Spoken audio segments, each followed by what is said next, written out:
Hi guys, welcome to this video and welcome to East Midlands Airport in the UK and welcome to this aircraft. This is the Airbus A320 Ultimate by Flight Factor, released a few months back for X-Plane 10 and 11. In this case I'm running it in X-Plane 11. Now what we're going to do is we're going to have a look at this aircraft. Now it's quite a detailed aircraft, so I don't propose to go into every single nook and cranny of it. What I want to do is have a look at it as an overview, as a sort of guidance as to what you get for your money if you spend your money on this aircraft. Now I'm also not going to do a direct comparison between this and other Airbus products out there, Aerosoft, FS Labs, whatever it might be, JAR Design, because I don't think really that's the purpose of my review with this. What I want to do is I want to look at it and say, well, if I spend this amount of money with this company for that sim, what do I get? And hopefully that's what we will achieve out of all of this. Now it's the same as I always do it. We're going to do it outside, inside and shake it all about, but in addition what we're going to do is we're going to have a bit of fun towards the end where we in effect try and break it and see how the systems work and you know, just mess around with a few bits and bobs and see what happens with that. And then in addition we'll have a very brief discussion about documentation because it is an issue with this aircraft, and as ever, if I say it, if I see it I will say it, and if I find it I will tell you guys about it, and there's quite a lot to discuss. Now one of the things that's become a very modern trend, and I don't like it personally, is the fact that we get aircraft released to market that are incomplete. Now incomplete's a bit of a sort of I suppose it's a bit of an open-ended thing really, because what is incomplete for one person is adequate for the next, and I suggest that this is one of those aircraft where it falls into that category. There will be some people who are waiting for further features to be added, there'll be some people who are perfectly happy with what's here. And it really depends on your take. So part of what we go through will be to demonstrate what is currently functioning and what is not. And of course one of the elements with that is there's a difference between a bug, which is something where there's an inherent fault with it, an omission which is deliberate and therefore it's just not going to be a feature of the add-on, and finally an omission which is work in progress, and though it's currently not in the add-on it may well be in it in a future edition, and there seem to be quite a few of those with this. There's a lot of stuff where it's you can see that it's due to be functional but it's not currently, and most of those are with the flight management side of things. Now we will mention in brief the flight management side of things purely because it has some vagaries with the Airbus that you don't find with other aircraft, and it's one of the most complex things over the years has been for developers to try and mimic some of the oddities of the Airbus, and there are many oddities, but we will discuss a few of those as we go. Obviously we don't have time to discuss all of them because it is such a bizarre and freakish aircraft in many respects. However, I have to say I love the Airbus as an aircraft to fly. I think it's a fantastic aircraft to fly, and they do say you're either Boeing or Airbus. I don't see why you can't be both. Personally I like both, but I must admit the Airbus A320 appeals to me. Now one of the things I'm going to make as a comment is that for me, if you're looking at your first serious level aircraft, the Airbus is actually quite a good option. The reason being is it has a very high level of automation. So basically once you've got it set up, which doesn't take much doing, then in effect you know the thing flies itself. However, one of the difficulties that we've always had, particularly within X-Plane, has been vertical descent modes, so VNAV in Boeing, or in this case it would be managed descent for Airbus, and there are different phrases for fundamentally the same things. So if I slip back into Boeing terminology, I say Boeing, if I slip back into common terminology, because VNAV is commonly used across most manufacturers, just not Airbus, if I slip back into that I do apologise, but there we go. Now what we'll do, as I say, is we'll have a look at the outside and then the inside, and then we'll take it flying. And the first thing I want to do is I want to get some power onto this thing. But before I can do a lot of the stuff with the engines, I need to program the flight management guidance computer, or the MCDU, or FMS if you will, in other aircraft speak. So first we'll have a look at it without any power on it, and then we'll stick some power on and we'll have a mess around. Now there's a lot to the exterior that for me is very, very good, and there's some areas where I think it just looks a little bit scruffy. So we will highlight those. So as we come round in terms of getting East Midlands terminal in the way, as we come round you can see that the sort of shape and form of an Airbus 320 is certainly there, and it looks very nice at this distance. And you'll notice I've got the qualifier in that statement at this distance. It does look very good. There's 5 liveries included plus a house livery. One of the liveries is Ryanair, which is really quite bizarre. In one of their previous releases, I think it was the 767, they included a livery, Flight Factor included a livery for a virtual airline, which was really quite surreal. However, in this, as I say, there's 5 substantive liveries, with the exception of one of them being Ryanair, who to the best of my knowledge have never ever flown the Airbus. They've only ever operated in recent times with the 737-800. They did fly a variety before they became a significant player in the world markets for airlines. However, as I understand it, it's just a what-if livery. Now looking at the outside from this range, you can see a very good 3D format in regards to how it's been created. It looks right, the proportions look right, it looks like an Airbus, and a lot of the external features that you would expect to see are correct. So for example, the ailerons do droop in the aircraft when there's no hydraulics applied, which isn't really a surprise because fundamentally they're weighty bits of kit, or relatively weighty bits of kit, on a hinge on a hydraulic system, and if there's no pressure in the hydraulic system it's not unrealistic for them to droop in most aircraft. However, certainly they're demonstrated here in the Airbus. Now the Airbus has 3 hydraulic systems, and different flying controls have different levels of redundancy depending on which system. So there's an awful lot of redundancy and an awful lot of backup, but it's seen predominantly as an electrical jet. Now you can actually fly it in a very limited sense with mechanical reversion, but you end up with such niceties as having to control pitch using manual pitch trim. You don't actually get to control the elevators because they're hydraulic. So it does have a very, very, very rudimentary, I wouldn't want to fly it type manual reversion mode for controls, but there's an awful lot of redundancy. So you've got RATs, which is air turbines that you can deploy to power things like hydraulics or electrics, etc. Now before we go any further, I will stress obviously I don't have an Airbus A320 type rating. If I did, I would probably be trying to fly the aircraft as we speak. However, what we'll do is we'll have a look around what we've got. Now you'll have to forgive me for my camera work with X-Plane. It's never been the greatest, and I have to say I've not really improved it that much. Now in terms of 3D modelling, in effect the critical areas that I've noticed are the shape and form factor of the fuselage, the undercarriage and the engines, but there's a few other bits that look a bit amiss to me. What sort of bits we're looking at are the 3D elements that are added on, like pitot tubes and aerials and temperature probes, which just look a bit stuck on really. Compared to the rest of the aircraft where there's 3D modelling, such as the engines, it just looks a bit stuck on. So sorry to start with a negative, but I thought I'd point that out as it just strikes me as odd given the overall qualities of some elements of the aircraft. However, there are also elements where you look at it and you think, my god, that is awesome. So if I come down here, the other thing you'll see is lighting. The lighting effects in this are just sublime. So you can see down here the yellow line from the taxi lines on the airfield, absolutely sublime. But you can see the 3D modelling as an overall effect is very, very good, very tidy, very well done. There's very good joints showing in terms of the crispness of sections joining up. You can see there's a good level of detail when we go down to things like the brakes.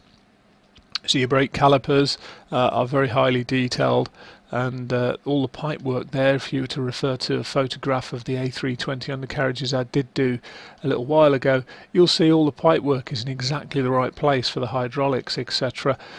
Nice little attachment fittings here for the gear doors, etc. So very, very nice. Hubs nicely detailed, and overall things like that are very well detailed. So as you come up here, you can see this upper area of the extensions for the The undercarriage leg, very, very nice indeed. Same sort of thing with the engine. The only thing I've noticed with the engine is a slight sort of non-circular element of the circular edges, where you can see it's a bit flat and then it sort of curves.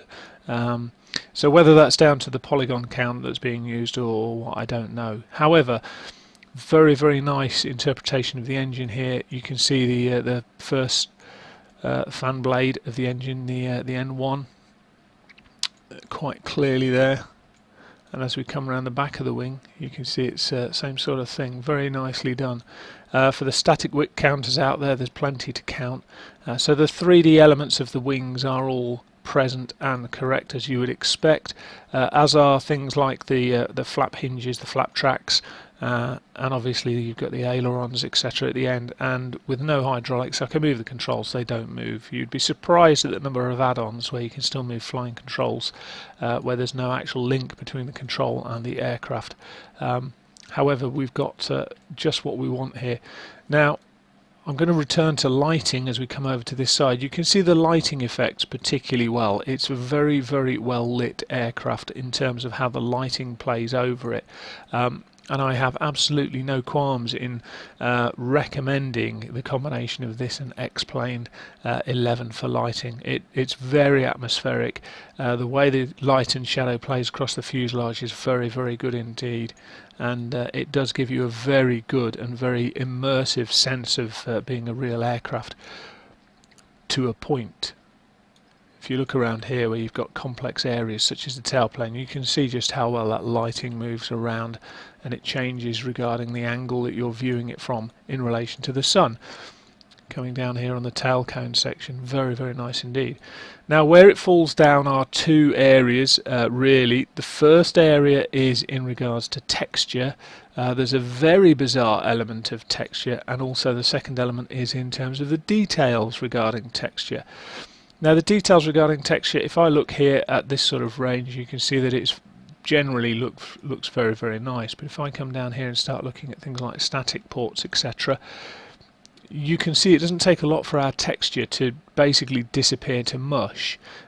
So even though we've got some beautiful 3D modelling still present in terms of the cockpit look, that is absolutely drop dead gorgeous.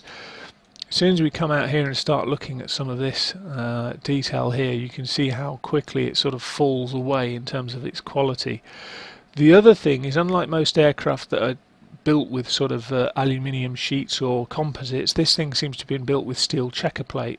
What do I mean? Well, if you look at the texture of the actual airframe, don't quite know what's going on there. It just looks a bit. I've never seen an aircraft with a checker plate fuselage. You see there's things like lights where unfortunately it's not 3D. You've got a nice internal cabin, but the windows don't look particularly good from here.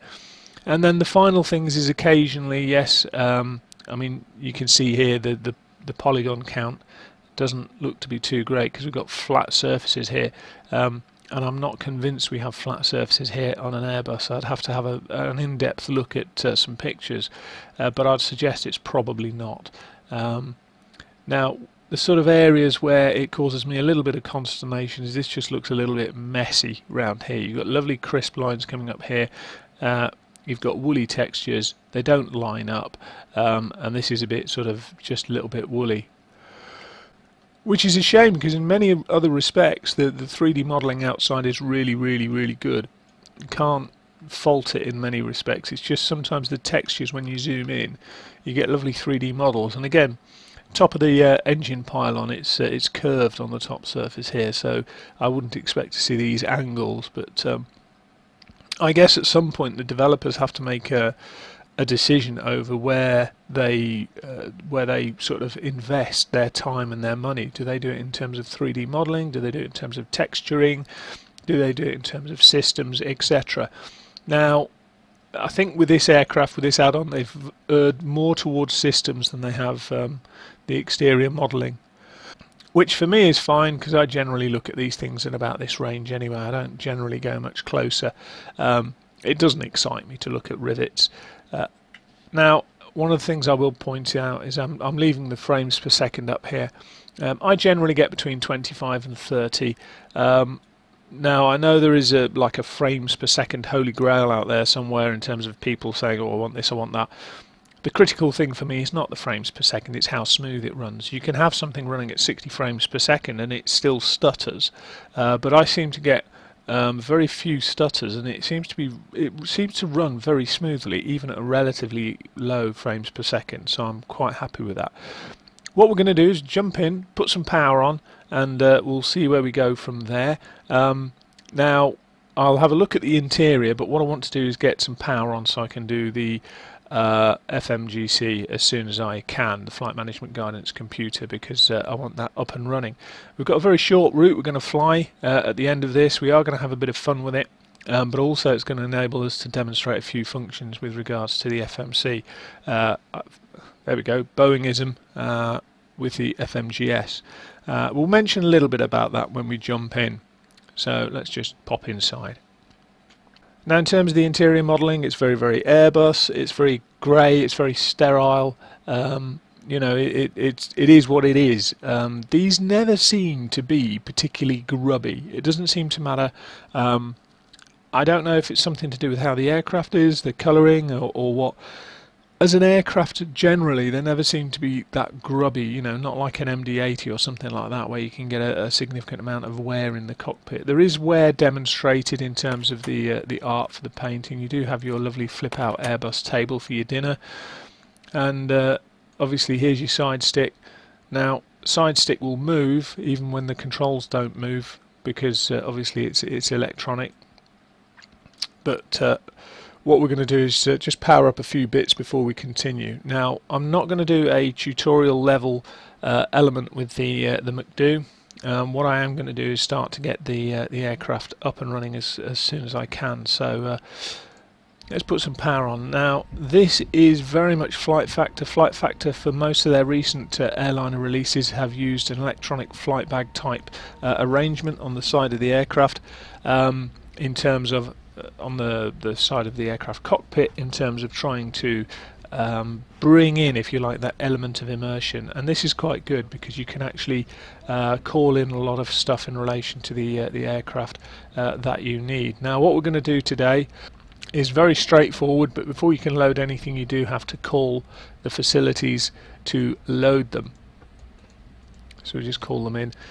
Now, in terms of the other tabs, you've got service, which, if you like, is the sort of servicing of the aircraft. Obviously, performance data, you do need to come back to it, although the vast majority of it we don't really need to pay a great deal of attention to. Checklists are as checklist does. Browser is a bit of a natty feature in some respects, in that you can have a browser within your electronic flight bag. It enables you to retain that sense of immersion, I guess. The other thing is, some people I know have been putting their Navigraph charts on this tablet. The only thing for me is a lot of the other screens are click to pop out and enlarge. This one isn't. If you click on it, it doesn't enlarge or do anything. So if you put a Navigraph chart on it, by default to read it, you're going to have to zoom in quite far, and then you have to reset your view elsewhere. So for me, I don't bother with it. I just have Navigraph separately, which on a separate monitor or alt tabbing is fine generally.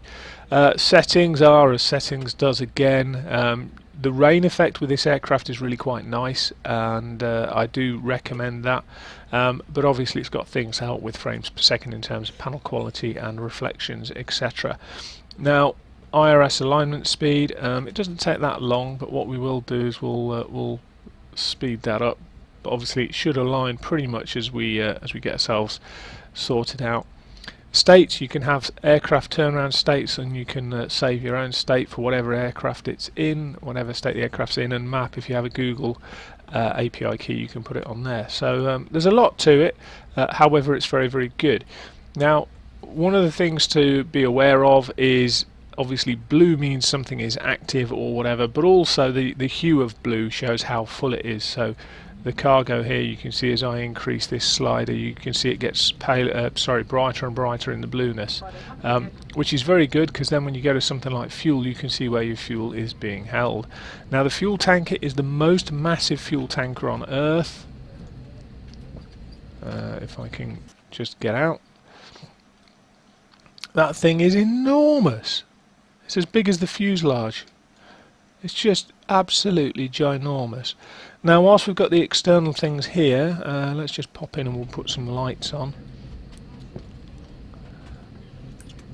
And you do have the correct effect in terms of the lights. We're not going to go down to rivet counting with regards to this, but we will put a couple of lights on just to demonstrate them. And I know we probably shouldn't have most of these lights on, you don't want to blind the ground handlers, but we're just going to pop them on for effect anyway. We're not doing a by the book flight, guys, so we're just going to mess around, and I say mess around, we're going to investigate the aircraft. So what we can do is put the fuel pumps on. Fuel system's fully automated. The only thing to be aware of is if you have pump failures in the centre pump, it's got no gravity feed, or no suction feed I should say, so any fuel that you've then got in the centre pump, centre tank, if your pumps fail, is stuck there. So worth being aware of. That's one of the key limitations of the aircraft. The wing tanks do have alternative feed if the pumps aren't working, but as I say, the centre tanks don't have that.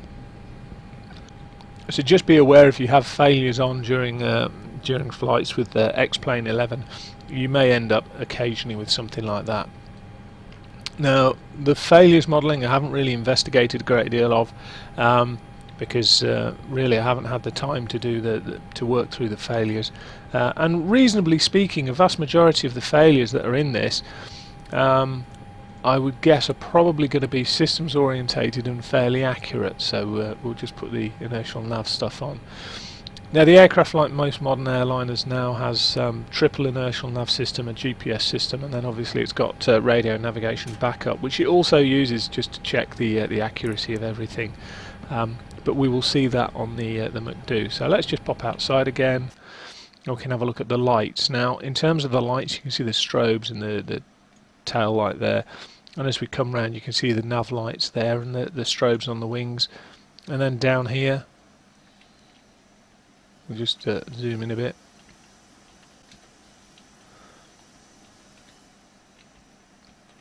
Here we go. Now the landing lights are particularly good. I do like the landing lights and the taxi lights, so we'll just drop down a bit. They do have a certain element to them which is consistent with X-Plane 11 and its lighting. The quality of the lighting with regards to the exterior lighting is very, very good. And one of the other things you can see as we move around under the nose, you can see the sort of lighting changing as we move around. And it's important, it's not just randomly done, so you've got things like the blue of aircraft service facilities here. Very, very nicely done indeed. One of the things we haven't really investigated is what it looks like inside, so let's go and have a look. It's a cargo hold. It looks worn, it looks battered, it looks like a cargo hold. Very nice indeed. And we'll just go through the roof into the cabin, and you can see it's got seats. Now none of this is interactive to the best of my knowledge. There's no window blinds, and overhead bins etc. don't open, so yeah, it's got the screens on the back of the TV screens on the back of the seats, but nothing exceptional, and likewise I don't think anything really opens here. Let's just pop outside again and fly. And as we look out here, it is pretty much what we would expect to see in terms of exterior service. Now one of the things to be aware of is at no point do we have a crew in this aircraft, even when we're flying, but you know, such is life. We'll pop back inside and we'll sort ourselves out and we'll get this thing fired up. So we've got most of the things that we need applied in terms of power. What we'll do is we'll go here and we will just quickly load the aircraft. So once you can't load and unload without, for example, the fuel truck being there. We'll put this to 6,000 kilos, or near as, damn it, makes no difference. Just click set a couple of times and it sets it instantly. So full passengers, set that. Cargo, we'll set that. And then what you do, you get all sorts of upset people if you don't remove the stuff, obviously, before you then take off. So that's all done. What we then need to do is flip across to the perf page, and then we're going to start doing our magic thing. So bringing this up, the MCDU has a really nice feature in that if you click on it, it disappears and reappears and disappears and reappears. Now I really like this for all screens. For me, it's very intuitive, and I'll now mention, in addition, the whole sort of ethos behind the control system here for switches, etc. This is possibly one of the best, most user-friendly systems I've come across in terms of control. So it's all left mouse click. There's no need to mess around with right mouse, left mouse. Does it do this? Does it do that? All of the orientation is the same as well. So it's plus and minus, and it comes up with a nice little sort of just simple plus and minus. There's no tooltip. But I've found you don't need a tooltip generally with an Airbus, because so much of it is automated, and if it's something that you're not sure of, you can just obviously use the mouse wheel and zoom in. The downside is if you're trying to zoom in with your mouse wheel over something that turns, the mouse wheel does affect that as well. So I can use my mouse wheel, it won't zoom in. What that becomes significant with is you can sometimes be down here looking to zoom in and inadvertently have your mouse over one of the screen switches, and you'll change the switch and you won't necessarily recognise it. But with that one thing aside, the rest of it is very, very good. It seems to be one of the really easy cockpits to manoeuvre around with your mouse, even at funny angles. Very, very simple and very, very straightforward. And the fact that you get the plus and minus tells you where you're going to end up with that switch, which I think is really, really good. So I have to say that personally I find the ergonomics of this cockpit very, very user-friendly. And lots of it, the click spots seem to be user-friendly. Sometimes you have small click spots where you're chasing the click spot and you're going, I can't quite find it. Here it just seems to be right in many, many respects. I wonder what the pressure here is at the moment. It is 1019 according to that, so we'll set that whilst we're here. Again, in terms of the screens, I would say actually it's got the full complement of the necessary screens. There's nothing that doesn't work in this. We haven't got any nav data in at the moment, or nav information, so obviously it's not going to demonstrate anything, but again, you know, the switchgear, very easy to use, very natural in that sense. Now, as I say, the screens will come back to those, but what we need to do really at the moment is just get ourselves fired up. So we're not going to do an FMC tutorial or a FMGS tutorial. When the FMGS is highlighted blue, you can type. So if I go to init and I want to type, you can see, because I've got the blue highlight, it types. Let's clear all of that. If I click away when I type, it doesn't come in here. So very, very good in many respects. However, what we're going to do is just mention the tutorial element. The tutorial element. Now, one of the big bugbears with this aircraft, and I will drag it across now. So here we are, documentation. So let's just go up a level. This is purporting to be a study level sim, and consequently with other previous study level sims and lower level sims, so the Aerosoft Airbus for example, they include vast amounts of documentation. In fact, the Flight Factor 757 and 767 did the same. They included FCOMs and all sorts. But there's a couple of critical things here. For me, things like FCOMs are very heavy reading if you're not the kind of person that gets excited by what lowers the gear. So fundamentally, one of the things that I always like to see is a tutorial. A couple of reasons. Firstly, it gets the user into the groove with how that particular aircraft operates. The second thing is it sort of offers a bridge. So if I'm somebody that's used to using the sort of middle of the road flight sims where it hasn't got the same systems complexity, for example, or the same failure modelling, or the same you know, there's lots of aircraft out there like the Jetstream 41 for example. It's very easy to cook the engines. So you need tutorials on many aircraft of a very high level of fidelity, and if you want a high level of fidelity in your add-on aircraft, I feel you should have a tutorial. You should also have good supportive documentation. We nearly have that here, and I will explain that. If I go into documents, this is the documents that come with the Flight Factor A320. We've got a manual here, and it doesn't take much to realise it's a very small manual. So we'll open that up, bring it across here. Now, at this point you kind of go, right, well this is only 11-12 pages long, and most of what it does is the electronic flight bag look, which really isn't what you're after. What you're after is how to fly the flipping plane. So we've got installation, electronic flight bag, use of electronic flight bag, Google key, and then out the other end. Now, the page you want is this one here, which is documentation and support. And I love the tongue-in-cheek factor. Your best shot with help is the forum. Yeah, don't ask us. Pop yourself in the forum. In fairness, there's Flight Factor do go through these forums, etc. So you do get good help here. However, for documentation, please look here. Boom. Right, let's please look here. Let's click that, and has it appeared on my other monitor? I don't want a Firefox update. Why would I want a Firefox update? Right. Here's our documentation, and it basically takes you into the forums where all the documents are. Now, this is why I like a tutorial. This particular document is 700 pages long. This particular document is 900 pages long. In fact, sorry, this particular document is 900 pages long. And these are critical documents. So what you've got here is the FCOM, Flight Crew Operating Manual. Here you've got your FMC or FMS or MCDU Operating Manual. Here you've got your Flight Crew Training Manual.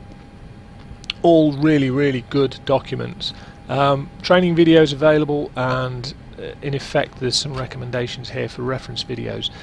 Now, all of this is very good. My concern comes with the fact that this is supported by an external third-party website.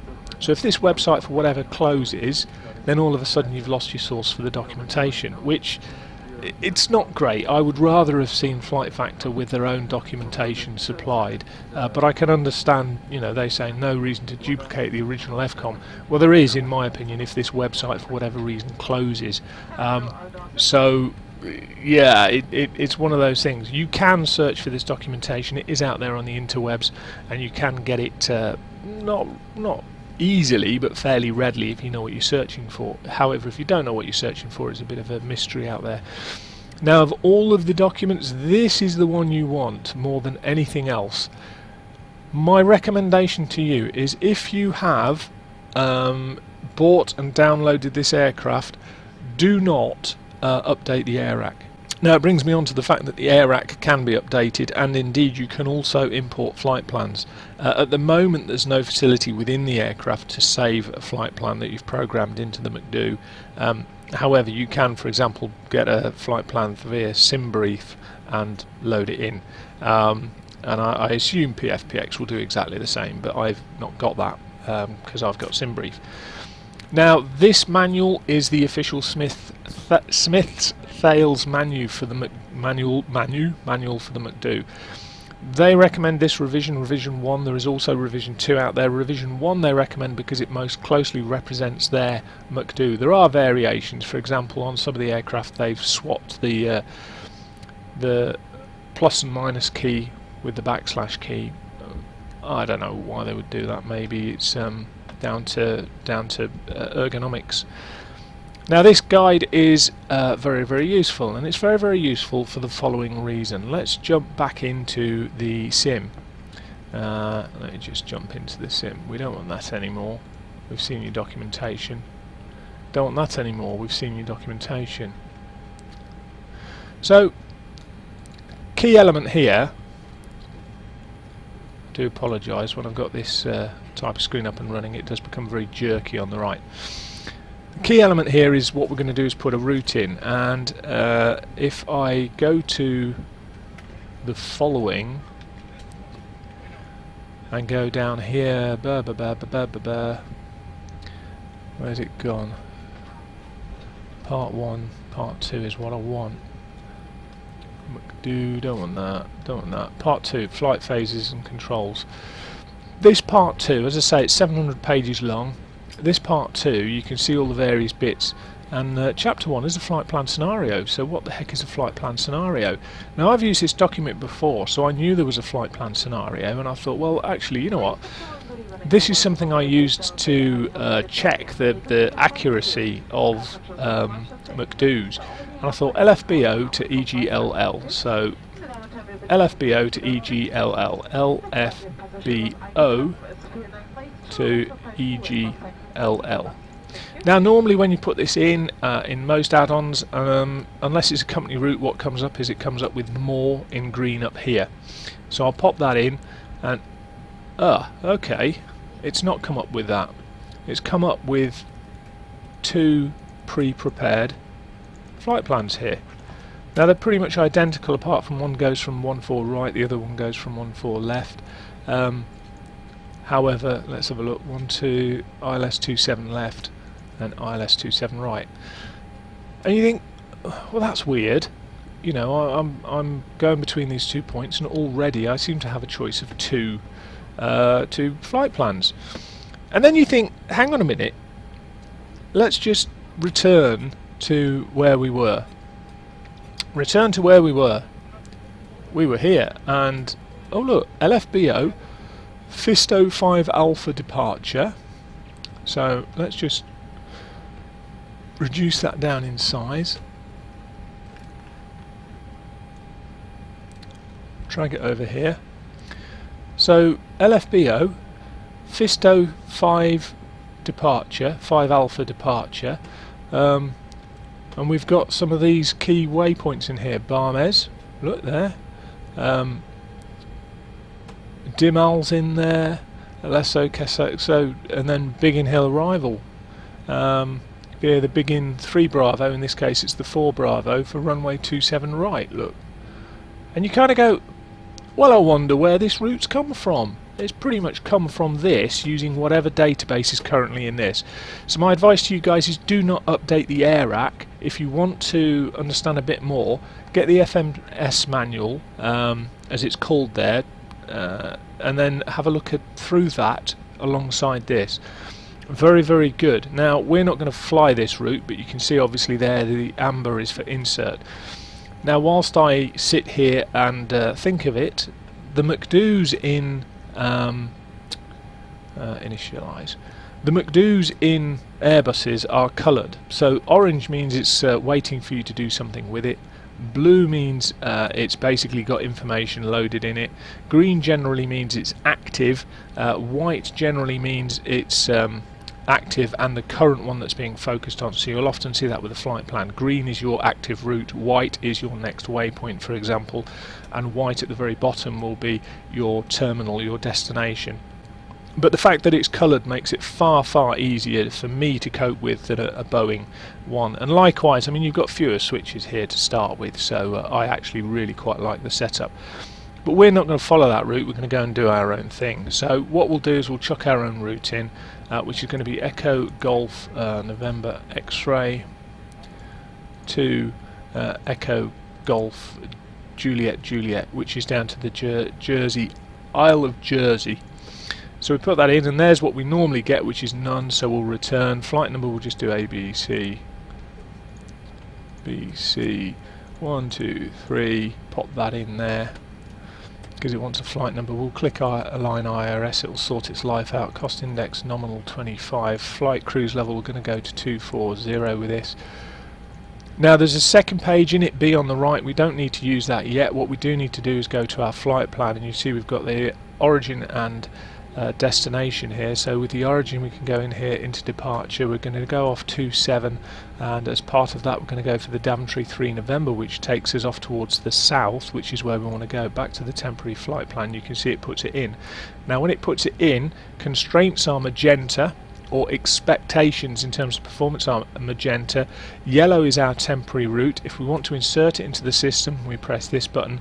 If we want to undo it, we do that button for once, and then obviously white is prepared that we can then erase if we want. GPS primary is telling us that all of our GPS and nav systems are aligned now, so the navigation system is considered to be accurate, and you can see it over here. In addition, if I pop this to plan, you can see that anything that's a prepared but not active track comes up as a dashed amber line here. So amber is to think of as a warning, either that you need to do something or something has changed in how it works.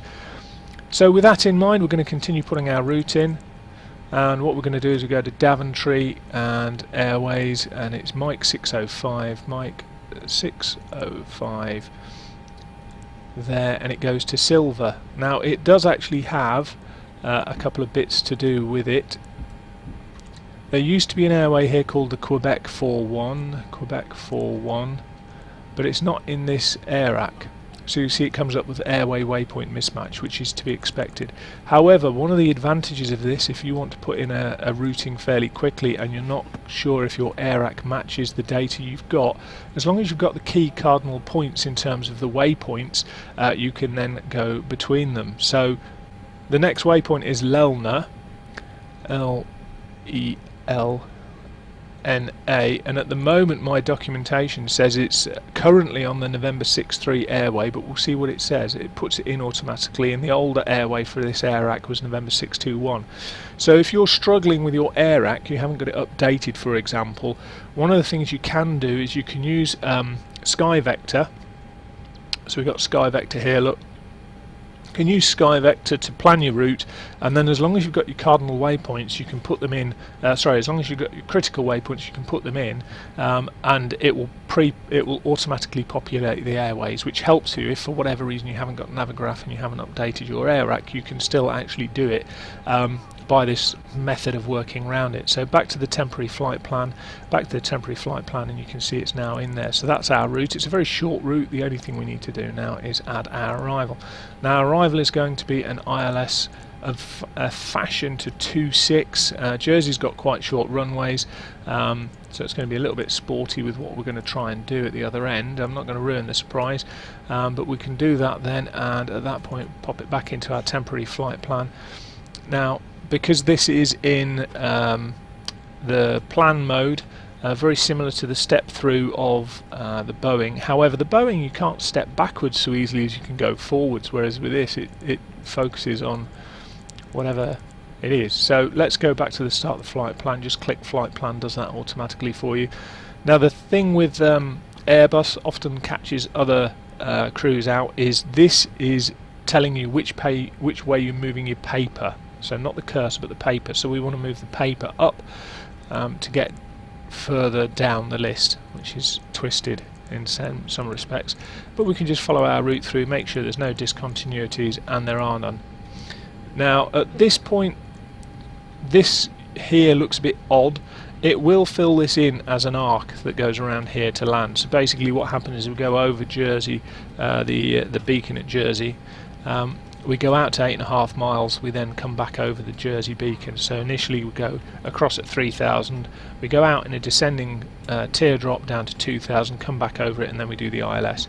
So that's what's planned, but that's what we want. So temporary insert, the data goes in. You'll see at the moment it's got no speed or altitude to it. What we will do is just check the nav radnav, sorry.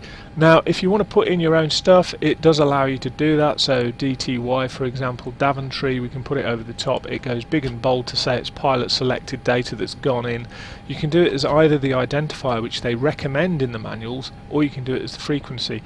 The reason for the identifier is if you put it in as the identifier, actually what it does is it confirms that it is the beacon that you're after, whereas if you put in the frequency, what you have to do really is you have to do an audio ident. But what they say is if you can get the beacon identifier and confirm the beacon identifier, you don't need to do an audio ident.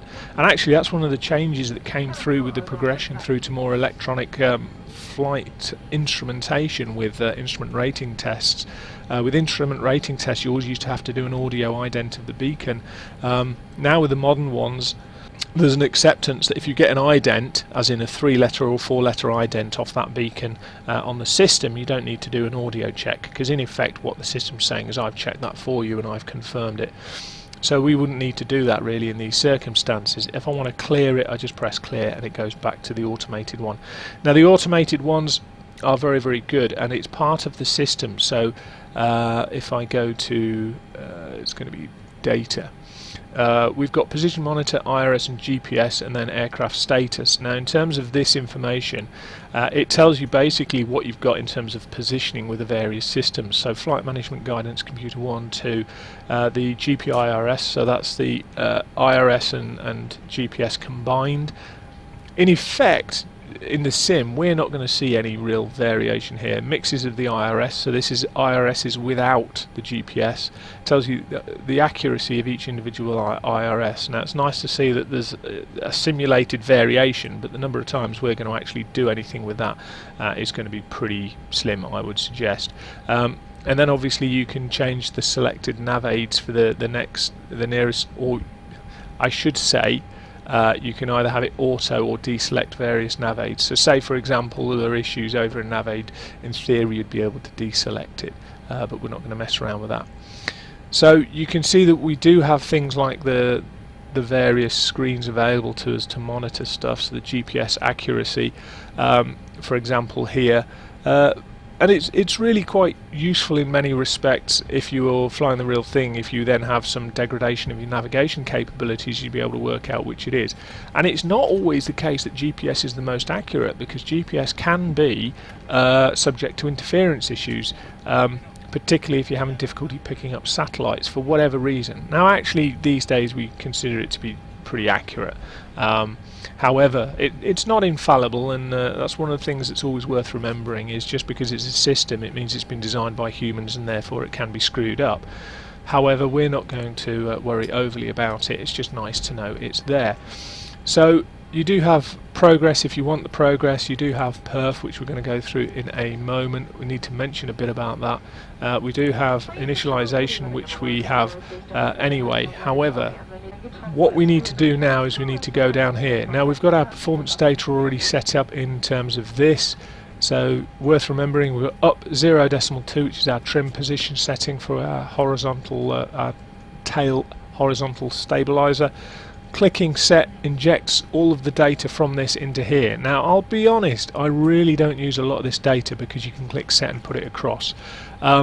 This blue line, by the way, is the weights and CFG change for the aircraft during the flight. So at the top you've got what you'd be taking off at the bottom you've got if you've got zero fuel, so that's your zero fuel weight. Obviously you don't tend to chuck passengers out, so at the end of the flight your worst case scenario is zero fuel. And here you've got your suggested landing weight, in other words what the aircraft thinks it's going to land at. We're well over fueled for what we need to be doing, but we have nonetheless set our data, at which point we can then double check it by skipping across to init B, init Bravo, and you can see all the various details there. So you've got init Alpha and init Bravo, at which point we should also expect our flight plan now has the full details in terms of the vertical navigation. So in Airbus speak it's called a vertical revision and lateral revision if you changed between the two, and likewise in terms of the control of the aircraft you've got managed mode, which is where you're basically saying to the aircraft you manage it, and you push these to get the aircraft to manage it, and if you want to manage it yourself you would then pull. So I'm going to put this up to 9,000. I need to mention actually whilst I think about it the actual aircraft as we go. Now in terms of performance there's a couple of bits we're going to do. So need to put the flaps in, which is flap 1. I need to discuss flaps as well because that's a fascinating subject in this aircraft in its own right. Flap 1, and we said up 0.2, so 0.2 up. That does have an issue which we will encounter when we get to takeoff. We're not going to do a flex takeoff. The transition here is 6,000, so let's pop that in there. And there is a natty gadget out there which shows, well there's a couple of them I think, which show the decision speeds V1, VR, V2 for Airbuses, so you can work them out depending on your weight, etc. So for some reason this one automatically populates V2 and VR but doesn't do V1, not allowed. Now a common thing that people do is they just basically take one knot off that and do it at 137. If you wanted to get the apps you would be able to get the apps and get more accurate figures, but generally speaking that seems to work for most airfields. Most airfields are long enough for an Airbus A320 to just get away with doing that. Now in terms of that then what happens, you'll notice that our speed, if we give it control of the speed, it's got the speeds to fly to. So that's our takeoff. We'll go back to the flight plan for that one. The MCDUs are separate in terms of their operation, but obviously they combine the data, and it's possibly worth mentioning the flight management system at some point. In fact, I think what I'll do is at a later point I'll probably do a tutorial style video over the flight management guidance system as a whole for the Airbus, because it's quite a unique beastie, and it's very, very interesting in that respect. Now, with that in mind, what we'll do is we'll put that across to perf, so that we've got perf on one side and the actual route on the other. So what we need to do is we need to get the APU running, and you'll hear different clunks, different noises in regards to the switches, which is always nice. It gives a sense of immersion to the aircraft. Then we'll see that the APU starts to power up, and there's also things like delays in systems changeover. So for example, when we put the bleed on, you'll see that this will initially turn amber at a cocked angle whilst it's opening and establishing itself, and then it will turn fully green vertical. APU generator, you can see that amber is in effect waiting. It's in a what would be considered an abnormal condition, not an emergency condition. Emergencies are obviously red, but abnormal condition. And then eventually what happens is it goes green and white once it gets into its corrected mode. So we've got the APU on. One of the things I always do at this point before I remove ground power is always check that we've got electrical supplies. So the APU's there. There is a cascade in terms of which power supplies power which systems. So I believe it's generators first, then it's external power, then it's APU in terms of cascading. So you can see that although we haven't got an external an engine generator running, the external power is taking precedence over the APU at the moment. Some other aircraft it works the other way around, but in this one, in effect, what you have to do before you remove external power is I always like to make sure that I do have APU power available. Same thing really with the bleeds. Make sure you've got APU bleed, and it's green to show that we've got bleed air available. We're not currently using it. So what we'll do is we'll pop up here and we'll put the bleeds on. Senior moment, APU bleed, there we go. And we'll see that we get a change in function here, PSI increasing, and then the various flaps opening. Now, one of the things in terms of developing this aircraft that they've done is they've moved over to the new theories behind developing aircraft. Older aircraft were very much developed on the basis of press button, expect response, make response happen. So for the air conditioning systems, for example, you wouldn't have had this chain of events where various valves opened and you saw the chain progress. In effect, what would have happened is you would have had an almost instantaneous or maybe delayed effect, and then it would have just gone bing, right, there you go, there's your APU. So what it does is it enables things like you can overheat things, you can cause damage to your aircraft by mishandling it. The biggest one for me is the brakes. The brakes, if you overheat the brakes, then you've got a whole world of pain in aircraft. Brakes, while I think about it, I will mention those. Let's just start some engines before we discuss brakes. So we are pretty much ready to go. All we need to do really is get rid of our ground power now. So over to service, ground power, doomph, doomph. And as long as all this doesn't power down, you know you're all good. So that's on the APU ready to go. And right, we'll discuss wheels and brakes when we get out towards the runway, but in the meantime what we'll do is I will start the engines, and then we will set it all going from there. So starting engines in an Airbus is really easy. You've got your start master switch here. As long as your fuel and everything's on board and in place, you can go. So they have included a pushback on this. I should get better pushback really, but I haven't got it. Okay, I'll send a push cart. Yeah, you send a push cart, mate. You get us backed out of here. It doesn't back us out very far, which is a shame, but it backs us out far enough. So starting engines, dead easy. Engine start master on. Make sure the aircraft's configured correctly in all other aspects, which means not having things like external power connected. Here we go. Fire up engine 2, and because it's FADEC, you can pretty much just watch it do its thing. FADEC is full authority digital engine control. So once brakes off, it's a needy bugger, isn't it? FADEC full authority digital engine control basically means that if it then encounters problems with overheating or whatever, it automatically shuts down, but it goes through an automated start process. and it has a certain amount of security functions based on it. Now we're just waiting. So what you'll see is your initial indications with the engines. You'll see initially the N2 rise before the N1, because the N1's a massive great big fan at the front, but the N2 is basically the bit that is at the core of the engine. That looks nice and stable. What we can then do is, oh, not that one. Ooh, that misclick nearly cost us. Engine 1. It's gone grey, shows it's increasing. Need to make sure we've got oil pressure coming up, because if we haven't got any oil you'd want to shut it down pretty darn quickly. And there we go, it's in the green. Flashing because it's still low but increasing.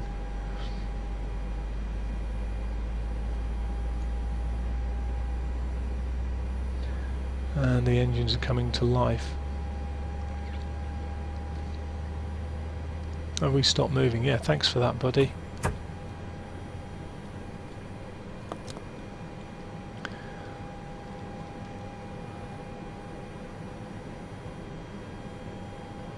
Right. Mentioned something whilst we were setting everything up and waiting for the engines to stabilise. TCAS. All the TCASs I've used have generally gone. I want to put 7000 VFR conspicuity code. I would literally just punch 7000 in and we would have the code we wanted. With this, you have to clear the data and then put your number in, which is really quite surreal. Put it onto TARA. So yeah, I'm not utterly convinced by that, but yeah, we'll see. Now, at this point what I'm going to do is I'm going to taxi out to the runway. You don't need to see that boring bit. What I will say, however, is the ground handling is very good compared to FSX P3D. In fact, what we'll do is we'll demonstrate that.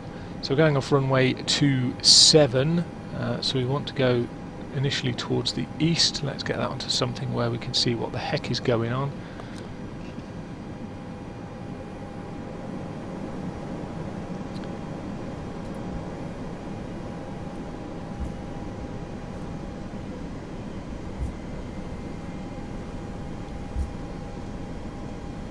See what I mean about it doesn't push us out very far. Let's take Air Canada out, bless them. They don't need to fly from here. As you can see, it's the default gateway scenery for East Mids. The gateway scenery is a bit of a development thing from X-Plane, where basically they've gone in X-Plane 10 the default scenery was utter garbage. It was a bit crap really. So what we need to do is we need to update it, and they've basically used the community because the community created an awful lot of really good airfields. This is okay, it's obviously not payware quality, but it's got all the runways and whatnot in the correct locations. Now, ground friction bug, FSX P3D, really irritating bug. Not quite as irritating as how crap my pedals are, but nonetheless we can still taxi. Now this is on idle thrust. It's quite happy to taxi away on idle thrust. Doesn't need me to intervene and put the throttles up and down. It's not taxiing on a ridiculously high power setting. Once we get some momentum and get moving, it taxis quite freely of its own. When you go around a corner it drops speed, as you can see, so actually taxiing it is very good. I have to say that the ground function appears to me to be very good. So yeah, the landing is a little bit different. Landing's a little bit skiddy, but there we go. Now you come up with your blue memos when it figures out that you're going to be in a takeoff configuration, so we can quickly go through those. Auto brake goes to maximum, signs are on, spoilers arm there, which is just pulling that. Flaps and slats can go down, and then takeoff config, once they're down we'll just check the takeoff config, which is that little button there. Come on flaps, what are you playing at? Oh, we haven't got the trim set, have we?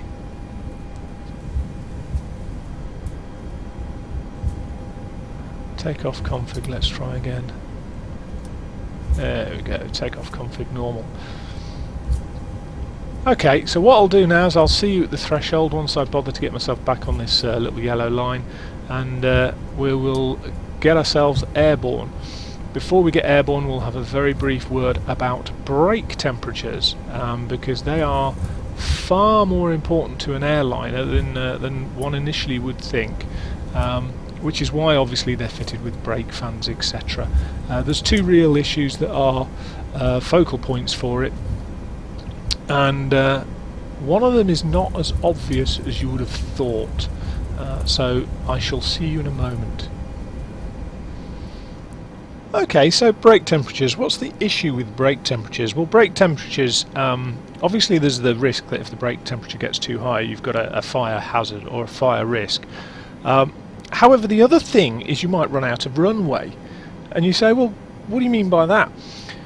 It's all about conversion of energy, and the fact that all the various scientists from donkeys years ago basically worked out on the fact that energy is conserved. It's not lost, destroyed, or whatever. It can only be converted in terms of from one form to the other. Now, when you're herring down this runway with all of your kinetic energy and your velocity and speed, when you brake, you have to convert that momentum, that energy, into some other format, and it converts it with brakes into heat. So in effect they clamp onto the discs, the friction then builds up, and what you do is you convert the rotation and therefore the momentum of the aircraft into heat. Now obviously there's a point at which those discs and pads will overheat and burst into fire. Straightforward, generally speaking, not an issue. Now imagine the fact that you've done a rejected takeoff. You've gone hurtling down the runway, you've braked hard at the end, you've got really hot discs, although they've not necessarily burst into flames.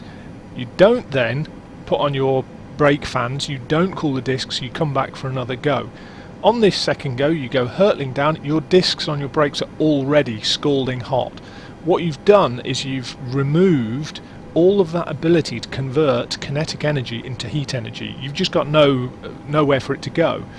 So your brakes potentially become far less effective, and you've also got the risk of fire.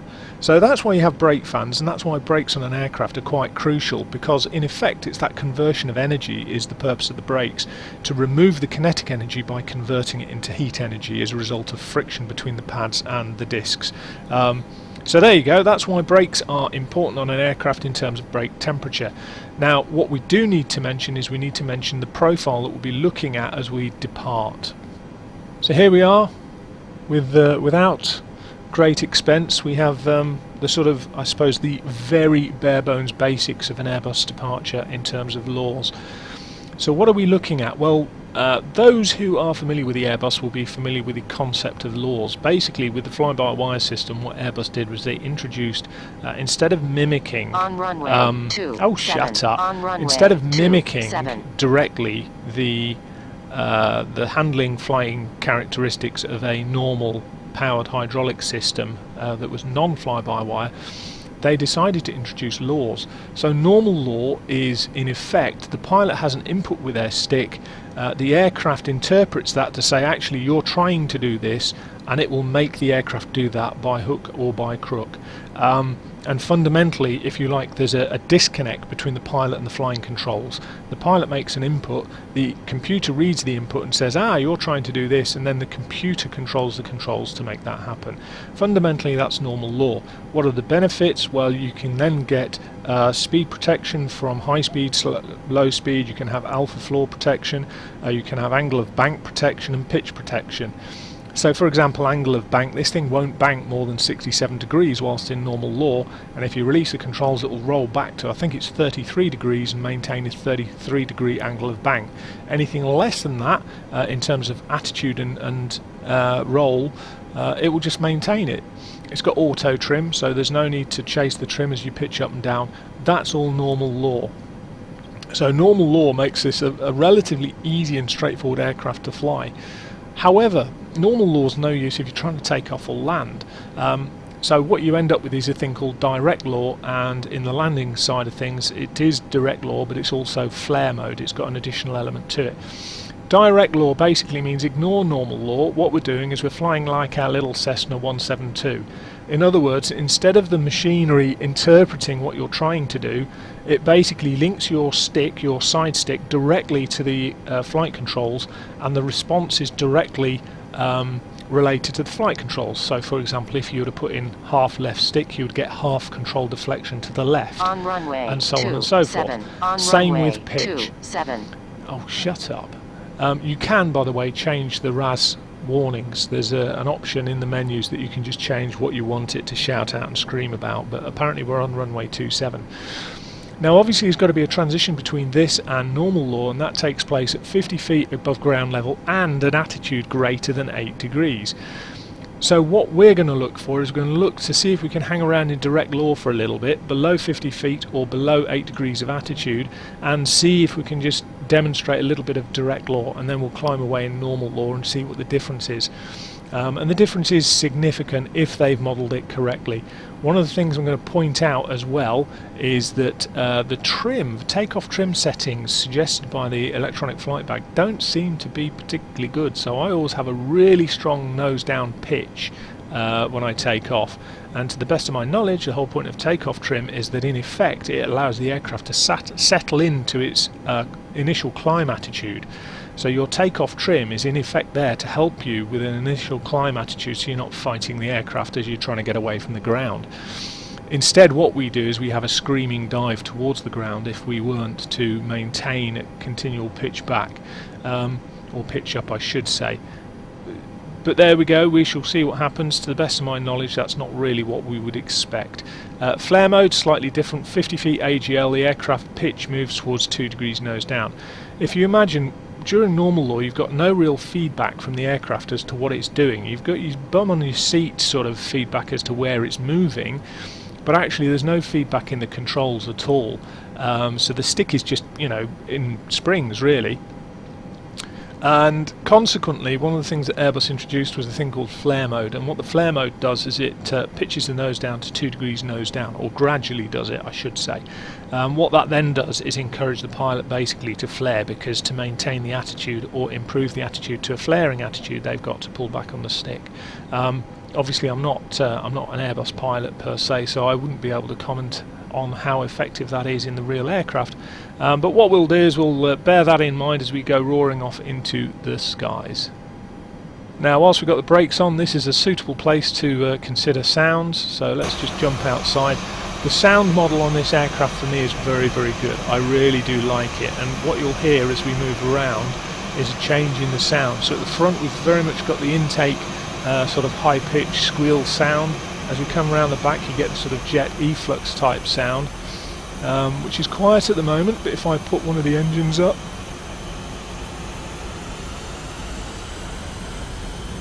you can hear the jet efflux starts to roar a little bit. What we will do is we'll go scooting in a little bit, if I can figure out my controls again. And now you can hear the control, not the controls, you can hear the engines have a slightly different sort of sound to them as we move around.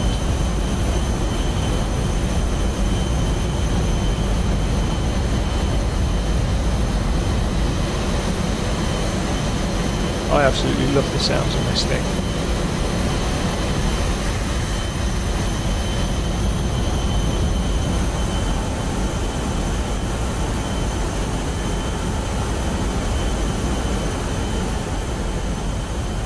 Absolutely love it. My X-Plane camera days are over, I think. Actually, what we'll do, we'll just put ourselves down here for the takeoff, I think.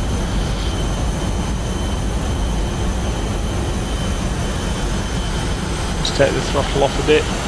You can see lovely 3D modelling of the flight controls here as well. So we've got the brakes on.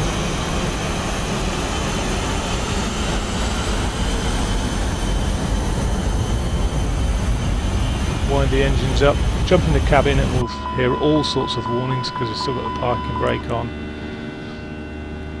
Again, you can hear the engine tone changing as we move around. Nose bounces up, What we will do is a slight amount of half stick forward pressure, keep the nose wheel on the ground. We've got man, toga, SRS and the runway reading on the displays, and away we go. Now my rudder pedals are absolutely naff and really badly knackered, so hopefully we'll be able to do this without careering off the side. And as I say, what we're going to do is just rotate, and we're going to go low into direct law. There's the pitch down it wants to do, but direct law, in effect, what it's doing is it's giving me direct control over what I'm doing at this point in time.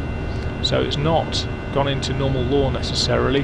What we will do is pitch up, and what I should be able to do as soon as we're clear is make sure we get the gear up before we get to the gear limiting. And what you see now is that I can let go of the controls and it retains that attitude. Too low. Yes, we know we're too low terrain because basically we've just been messing around.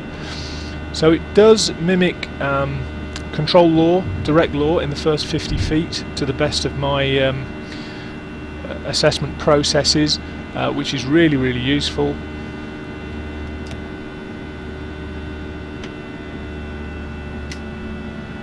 And there we go, the levers are back into climb. So we'll take the opportunity at this point to really discuss the engines and the throttles. Now it does apply constraints correctly in the departure, but we can't be doing that nonsense. We need to, wrong one, we need to get up as quickly as we can because it's a very short leg, so we will do that. We will pull and we'll go into an open climb. You see here it changes to open climb. Alt in blue means it's altitude pre-selected, which is 24,000 feet, flight level 240.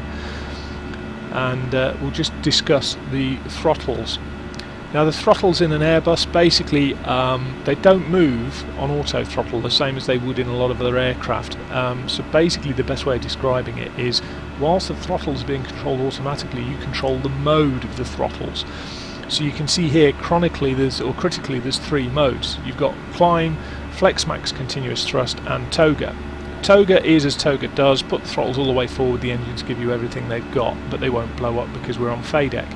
Flex max continuous thrust is if you want to set a flex temperature. It means you're going to run the engines at a lower power setting. Basically what a flex temperature or an assumed temperature does is it tricks the engines into thinking the outside air is warmer than it is, and therefore it reduces the power accordingly.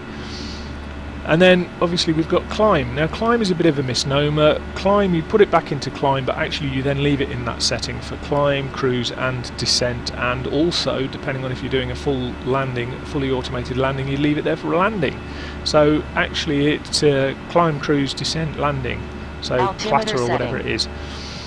It's shouting at me about altimeter setting. Yeah, let's put it onto standard because we're climbing rather rocketeering up the sky. So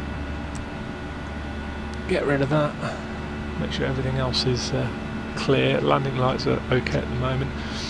So yeah, they're a bit let's rock. Now one of the things that's quite commonly out there in relation to Airbus is don't forget it's a normal plane. You start to remove the automatics and you get back to having just a normal plane. You can use normal throttles, normal control inputs. The thing is just a normal plane at the end of the day. It just has a lot of automation to help you out. So what are we going to talk about next? Well, the obvious thing to talk about next is going to be the MCDU, the flight management system in Airbus speak. So let's get this up here. One of the things I do like, by the way, is in FSX P3D, if you change view you lose your pop-ups, which is insanely irritating because then you have to get them all out again, and it just I hate that. So anyway, pop-upisms. Again, red to move, blue means it's the active thing that we're looking at. Now, when you look at an add-on or an aircraft, you're looking at really four things. The first thing is its functionality. In terms of the systems anyway, the first thing is its functionality. And with that comes the three caveats.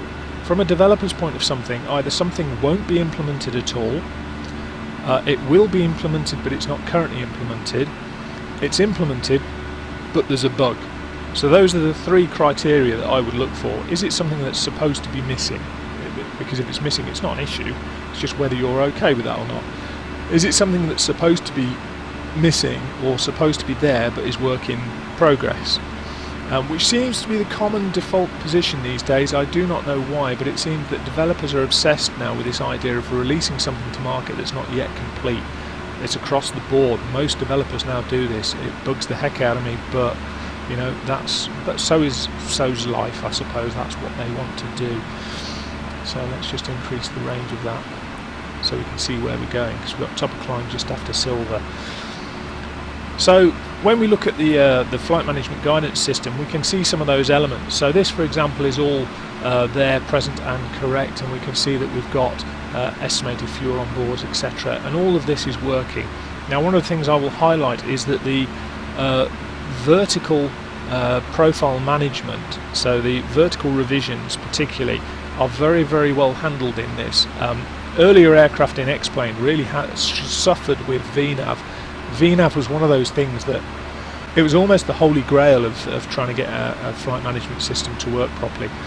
But the one in this aircraft is really very good. I haven't had many instances of it leaving me high and dry with too much speed and too much altitude. It has happened, but that's more down to me not looking at the profile correctly. APU bleed's still on. APU's still on. Never mind. We're bad people. See, again, we've turned the APU off, but it just sits there for a while whilst it sorts itself out, which is correct and accurate. So what we're going to look at is what is here, what is not here, and what is supposed to be here that is bugged.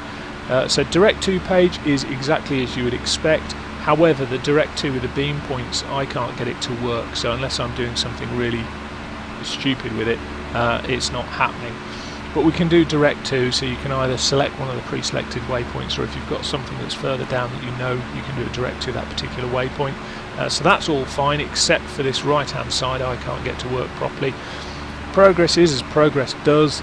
It does exactly what you expect. So you can choose somewhere like London Heathrow, and we can pop it into the bearing distance, and there we go. It gives us the bearing distance. There's not really a lot on this page that we would look at. It's just, I suppose, an update or an overview of what's going on. Perf, we've already been through perf in terms of setting a lot of it up. We do need to do the landing perf fairly soon because it's such a short leg. Initialization not allowed in flight, obviously makes sense.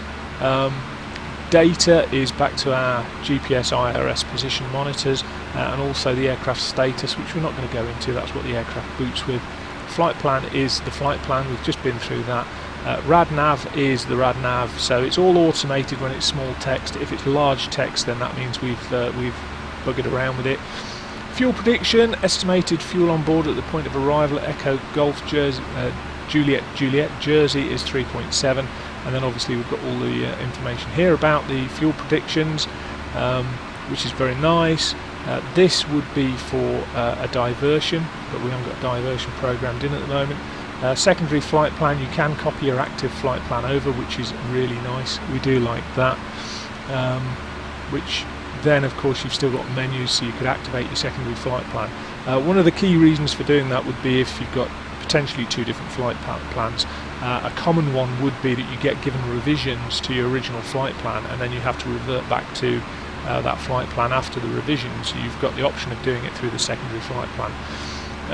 So yeah, that's available for you. ATC comms is dead, as would be expected. The McDo menu, now this is one of the things where I'm sure there's going to be things implemented, but they're not currently implemented at the moment. So yeah, it's there. Now airport for me is a bit of an oddity. Airport for me is just showing me my destination airport. Now I have been reading in the manuals about the fact that a mode was brought in, and I don't know if it's this revision 1 or revision 2, but a mode was brought in where it could show you the 5 closest airports. And I'm assuming that that's what I would have expected from the airport button. But as you can see, all I'm getting is the tail end of the flight plan. This is just our flight plan, but it's just scooting to the tail end. So whether that's accurate or not, I couldn't comment, but to me it doesn't seem that relevant, because actually if you look down here, you've got your destination details here anyway in terms of your estimated time of arrival and your distance and fuel on board. So I don't see that they would have a button just to duplicate the end, but there we go. Now let's get on to holding, bugs and offset tracks. If you want to do present position stuff, you click on the waypoint you've just passed, and then you've got your offset, so you can offset. And offset, basically what it means is that you offset left or right of track by a certain amount of miles, and the aircraft will follow that track. And it's useful if you want to avoid a thunderstorm, or for whatever reason ATC give you the need to offset. You've got the option to do that, so you could offset by 5, 10, 20, I think it's up to about 50 miles, so it's quite a significant distance, but you've got the option to do an offset there.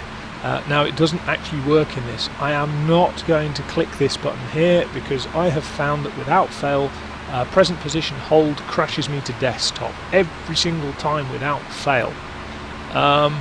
So yeah, for me, that's not implemented. That's not implemented yet. However, it also has a bug that it crashes me to desktop, so I'm not going to touch it. If I go to a future waypoint, say SAM, which is Sierra Alpha Mike for Southampton, I've then got the option to either do a lateral revision to my route over here, so I can choose the next waypoint after SAM, or a new destination, or indeed the airways that relate after SAM, but we're not going to do that. Or there's an option here to do a hold, and it does actually do holds of a fashion. So if I go in here, what we're going to do is do a computed hold where it works it out. It's now saying not allowed because I think we've gone on to it, have we? No. And it's got an inbound course of 206, so temporary flight plan, insert. And you can see now what it's got is we get to silver, top of climb, SAM, right hand hold. However, the course is changing, and I noticed this the other day, is that it doesn't really matter what you've got as your hold course, it seems to change. So if you look here, so let's do an inbound course of 200, and let's see what happens when we do that. Temporary flight plan, temporary insert. Now it seems to be holding it. So if you do the sort of automated hold, the computed hold, it does a computed hold exactly with that. What we will do is we're going to slow ourselves down as we get closer, but that is in effect putting a hold in. So we can do a hold on a future lateral revision for the aircraft, which is useful. Let's just expand this and see where it is in relation to our top of descent. So the top of descent is just over here, just after Capex. It should be there if I go up, yeah, just after Capex, between Bevel and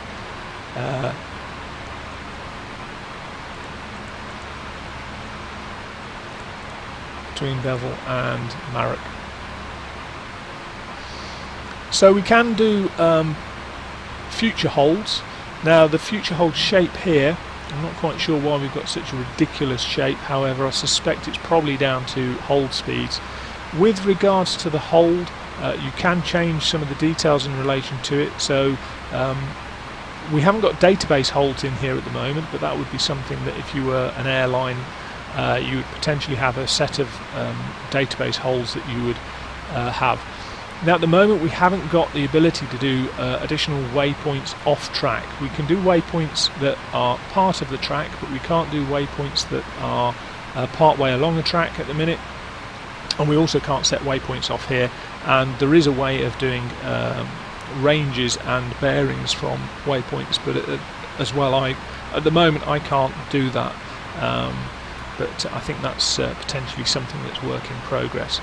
So what we're going to do is we'll skip ahead with the video to the point where we're just going into the hold, and we'll see exactly what it does in terms of its behaviour. Okay, so we're starting to get towards the hold. We've got 30 miles to go, and we're going to need to slow down. The reason being is that ICAO, the International Civil Aviation Organisation, or whatever it is, they have maximum holding speeds depending on your altitude. So I think it's up to 14,000 feet it's 230 knots, up to 20,000 it's 240, and for ourselves it's 265 to the best of my knowledge. So what we're going to do is we are going to put ourselves into selected with speed, and we're going to bring our speed right back, and we'll just chuck out a bit of spoiler while we're at it to get our speed down. Now we're not going to be going slow enough to need flaps or slats or any of that nonsense, but as we come down in speed, what I'm going to do is I'm also going to mention slats and flaps. Now with regards to this, in fact we'll do that later, we'll see what it does in terms of its hold first, but as we're coming down in speed I can pop the spoilers back in. When it's got the white band, it's armed, so you'd have that ready for landing, or you'd have it selected for takeoff in case you have to reject the takeoff. Now you notice that now we've brought the speed down into what would be a normal holding speed, the maximum being 265. What we've now got is we've got this actual decent hold, so the ridiculous pattern was due to the speed being excessive for the hold. So obviously the system appreciates when you're trying to do a hold there's a maximum speed for it. Now in terms of holds, there's different sorts of holds, and you see it up here. You've got a hold where your outbound leg is based on time, and you've got a hold where your outbound leg is based on distance. Now one of the advantages of an airliner hold or holding pattern is that it can generally try and follow a track, so you get much better holds than if you're doing it as a general aviation aircraft.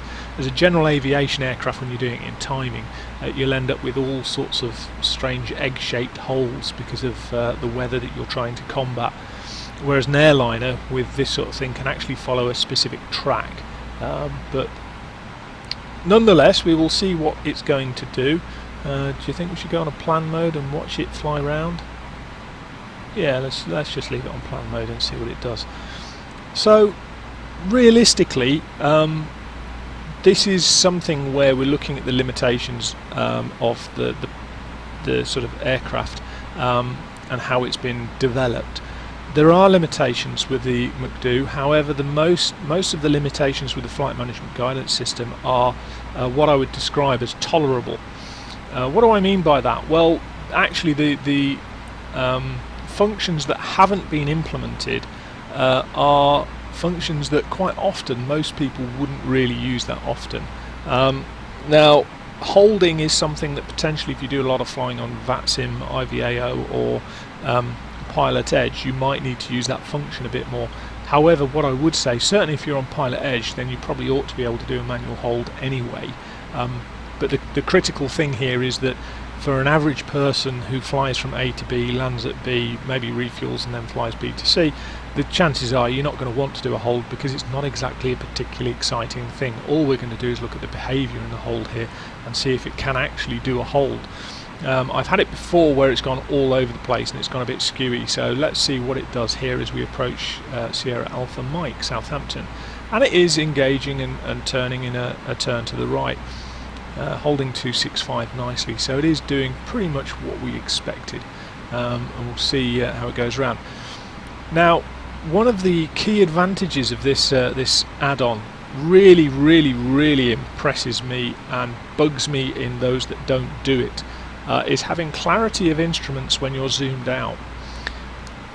It's nice to have the ability to go, you know what, I want to see what's going on, boom, there we go, let's call it up. This is one of my favourite things in any add-on, is the ability to pull out the screens without having to faff around with menus and shortcuts and keys and pull things up. Just let me click on the screen so I can get an enlarged version. Happy days. So the control ergonomics for me are really good, and the actual use of the screens very good. Can't really complain with those at all. Now all too often with sims, what you'll do is you call it up, you get a lovely clear picture, you put it away and you can't see a bloody thing. Not the case. You can still see here Capex, you can still see the ranges, you can still see all the information on here in terms of speeds, etc. It's all there. You don't need, it's nice to do this if you're doing an ILS on Flight Director, not autopilot. It's nice to have that, pop it up, get your information that you're concentrating on. But thank God this has got the detail in terms of being able to actually read the bloody displays. So many times it's frustrating when you have an add-on aircraft and the only way you can read heading is to pop the heading out. I've noticed whilst we've been going that it's been following the hold diligently, which is really good. I've been subtly impressed by how well it's held that. Now with regards to this, there's two ways to get out the hold. The first thing would be to go for an immediate exit here. I've noticed that if you go for immediate exit, it's not allowed. Resume hold, not allowed. Immediate exit, not allowed. Resume hold, not allowed. So I'm not quite sure. I think that's probably something that's not currently implemented. However, what you do have is you have the alternative of going and using a direct to. So what we will do is we will do a direct to, and we will go to the second Southampton, and we will see it as an amber line come up, and then we'll go direct to insert, and it's going to cut our hold short, look, or it should do anyway. In fact, what we'll do is we'll wait for it to get more than 180 degrees behind us, and we'll go to direct to capex, capex, whatever it might be. So here we go, direct to capex, direct to insert, and there we go. Right, so we've changed completely, back onto arc, increase the range a little bit. Right, next thing, emission, bug, work in progress, really not sure for this, really not sure. Okay, emission wise, let me just shrink down that on my other screen and that as well. Emission wise, is it an emission or is it a bug? The first thing I'm going to mention is an emission. At the moment the weather radar does not work. How it's going to be implemented in the future I don't know. When it's going to be implemented I don't know, but at the moment as I look at this aircraft it doesn't work. Now the thing that is implemented is the terrain on nav display, but you see we get this massive magenta square, and I have a theory for this. So if I reduce it down you can see the square kind of disappears a little bit, and we then have our screen demonstrating land, water, high ground, etc. So here's the water, and these are little peaks of high ground beneath us.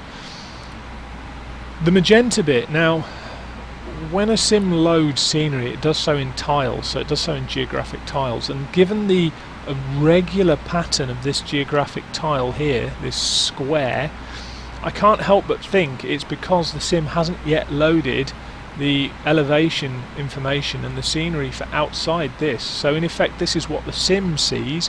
The problem is the range is so great that there's no terrain information available for the actual aircraft here. So I suspect that's still work in progress as opposed to a bug. I certainly hope that is, because that does somewhat ruin the illusion of what we're trying to do. And this is one of the key things for me is, you know, there's got to be some consideration. Is it a bug? Is it a deliberate emission? Or is it a deliberate emission that's going to be fixed, updated, repaired, whatever? TP, by the way, this waypoint down here was present position, at which point we initiated the hold, and then we initiated the getting out of the hold.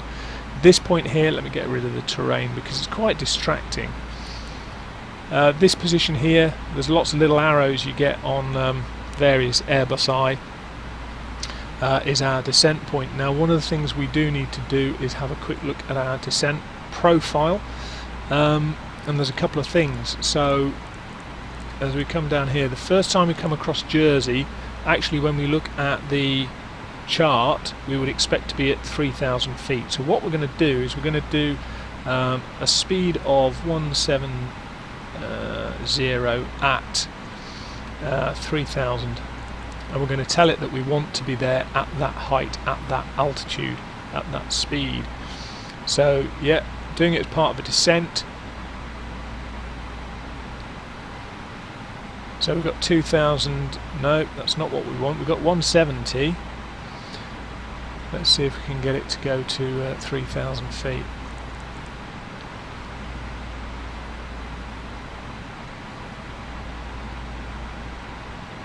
Yes, there we go, temporary insert.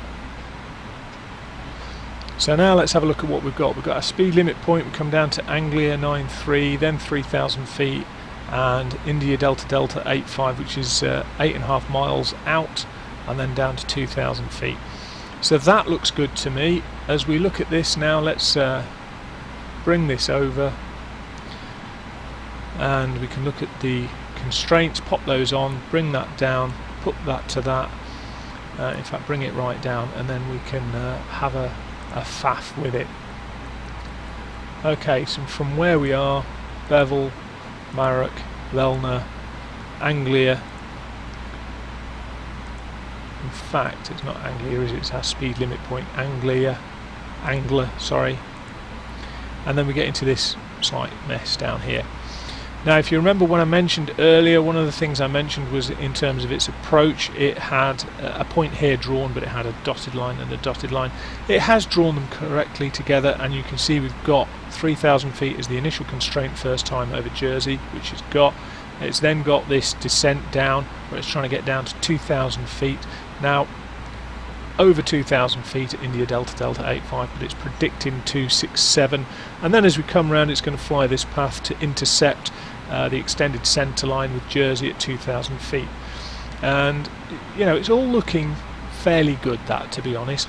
Notice, by the way, our estimated fuel on board at arrival is 3.1, which is due to us faffing around in the hold. Now, one of the things we can do at this point is, because we're out of the hold, we will just put it back to manage speed, and that will affect our top of descent. So let's have a look at that. Yeah, it's affected our top of descent. Look, so after this we've got a very short stint to top of descent. If you want to know where your accurate top of descent is, it is it in progress? No, it's not in progress, it's in Perth. So to top of descent you've got 16 miles. It's important in an Airbus, because in an Airbus you must press for permission for the aircraft to descend. It will not descend automatically along a vertical profile. So what we need to do is prepare ourselves for the descent. We can pre-select 2,000, which is going to be the lowest altitude we're expecting to go to, but we want to see if it will follow the constraints as we go down, which is going to be a critical part of its vertical navigation. Now, as I've said before, the vertical navigation in this aircraft is probably the best I've so far encountered, in my opinion, for X-Plane. X-Plane has always had a little bit of an issue for me with vertical profiles. Having said that, they're insanely complex to work out. They are insanely complex, because it's not just a speed for a descent with a given distance. You've got all sorts of things in terms of your speed, as a result for approaches, etc. You have the rate of turn, which is based on true airspeed, so the radius of a rate of turn is based on true airspeed, which then implements your track distance, your track miles to run, because you've got a different radius of turn depending on which speed, so your speed schedule affects it. So your speed schedule affects it, your descent, in terms of the total descent you're trying to make, affects it, the wind affects it, the air densities affect it. There's so much goes into this calculation of your top of descent point that's very easily missed out, which is why, in my opinion, a lot of the developers have, over the period of time, struggled with the descent profile. The climb profile is actually relatively straightforward, in as much as it's very easy to predict from the current aircraft performance what it's going to be doing. The descent profile for me is much harder for the developers to actually understand, well, not understand, but actually implement. So here we go, we're going to come roaring along, and as we get closer, and we've only got a couple of miles, so we might as well give it permission to descend. And that's one of the things, is you give it permission. So when you've given it its little amber dot here, you've given it permission to descend, and it will continue on then. So the descent predicted to 2,000 feet is 90 miles, so it's quite a long descent phase as we go down. Okay, so whilst we're actually descending now towards Jersey, what we're going to do really is have a look at the cockpit in a little bit more detail. We've had a look at some of the elements here. We're going to have a look at some of the systems up here. Now, the way the Airbus philosophy works is that if it's in its normal configuration, says he with inverted commas, it will all be dark. If it's something in either an abnormal or a selected condition, it will be in a different colour. An abnormal is amber, emergency is red, and a selected condition, depending on what it is, will either be white or blue. So say, for example, if I go down to the anti-ice, you can see it flickers onto amber and then goes on to blue to tell me it's on. obviously I can turn it off again at my own free will. If it's something else in relation to the systems, then it's very easy to look at the lights and figure out that when we turn it on it's blue. So manually selected on is blue, manually selected off is white in this case. And the systems are fairly straightforward in that respect. They're also set out in a very logical pattern, and one of the things you see is you see this sort of, in fact let me just position for this. One of the things you see is the schematic layout, which is very common these days. If you look at, having said that, if you look at the 737s for example, it's nothing like this, nothing as organised. And this is one of the reasons why I think the Airbus is fairly good as an early doors study level aircraft or high level aircraft. So for example the Aerosoft Airbus is quite decent. It's nowhere near this level, but it is quite decent in terms of learning whereabouts the switches are, etc. And it's relatively straightforward because, as I say, Airbus I, however you want to pronounce it, they are relatively automated, so as long as you understand things about how the APU, GPU work, etc., then fairly straightforward in terms of the system. So the probe heat window, although it says on here, actually what happens is it's permanently on. What I'm doing is I'm selecting it to a default on state, so you can see it's automatic here. So actually you still don't need to do a great deal with regards to this thing at all. Now the only eventuality where you might need to start messing around with this is where you start to get emergencies. So elevator and aileron control computer 2 coming off. We go back here and we can see that we get a master caution, and what happens is we have all the warnings up here, and if I just zoom in on them slightly you can see LAC 2 fault, if off then on, if unsuccessful just turn it off, which means you then also get a pitch fault because it's controlling the elevators. So we'll try and recycle it and reset it, see what happens, and it all clears. And you'll notice that when it did that, it came up with the screen that appertains to that particular issue. So it came up with the flight control screen. Very, very clever. It's there's a very high level of automation, but there's also a very high level of information that's delivered to the pilot. Now, in terms of looking at the 3D aspects and the 3D figures around here, very, very good. I think that the difficulty with an Airbus is it's a very sterile cockpit anyway. However, it is something that if it's well modelled, you can sort of have a good close look around and investigate the aircraft and the cabin. Now there's not a lot of what I would class as clickability. I know some people like their clickability, but for me it's not a massive issue. You can open the windows, obviously we don't really want to mess around with that in flight. You can hear as we move around the sound changing dependent on the aspect that you're looking at the aircraft, air conditioning sounds and external wind noise. So it sounds good, the graphics are good, the whole thing looks pretty good to me. I have very little in terms of criticism for the 3D modelling. As we stand, we're roaring off towards Jersey. Here's Jersey. Now the runway is relatively short and it's going to be an issue given what I'm going to do in a bit, because what I want to do is demonstrate a couple of bits. Now if you remember when we looked at the landing imagery, one of the things that it has was a flare mode as you're coming in. We won't be using flare mode because we will be having some fun, but at the moment that's one of the things that is left, if you like, to test with regards to this. Now one of the other things I will point out is we go back to the whole premise of being an aircraft. If I turn off the automatics, then it goes back to being a normal aircraft regardless of anything else. So back down to standard, so let's give it a push. 1018 was the pressure setting. It's lovely how it comes up with little warnings. Now the only thing I've noticed is we do seem to be significantly above profile. So what we might do is just pop a little bit of speed brake out just to help us get down. And we'll see how it gets on. Altimeter setting. I think you'll find I set the altimeter setting. Let's just double check that it matches the performance for landing. Next phase. 1018, 1018. And actually what we ought to do really is adjust that one as well. but we'll see what it chimes up with and chirps up with next. So looking at the symbology has meaning in both in terms of colour and position, situation with regards to, right now we're coming down quite quick. So we're going to level off at 3000 as we steer in towards Jersey, Juliet Sierra Yankee here. The symbology has quite significant meanings. You can see the selected speed there, or not selected speed, the managed speed has just dropped down to 190. The green dot is slat speed. So we've got a couple of things to mention here. The first thing is you'll see this is your thrust or speed column.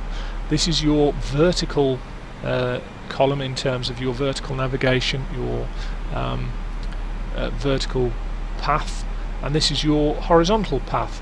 Here is data in relation to your landing profile. So for example, whether you're doing Cat 1, Cat 2 for example, we've got here decision height is set and armed at 200 feet. And then this is your automation that's in. So you can see we've got autopilot 1 flying, you've got 1 FD2, which means you've got flight directors active on both 1, which is the pilot, the captain's side, and 2, which is the first officer's side, and then you've got auto thrust working at the moment as well. What I do want to do is I want to see what it does in terms of this turn before we go too much in terms of roaring off and messing around with our systems.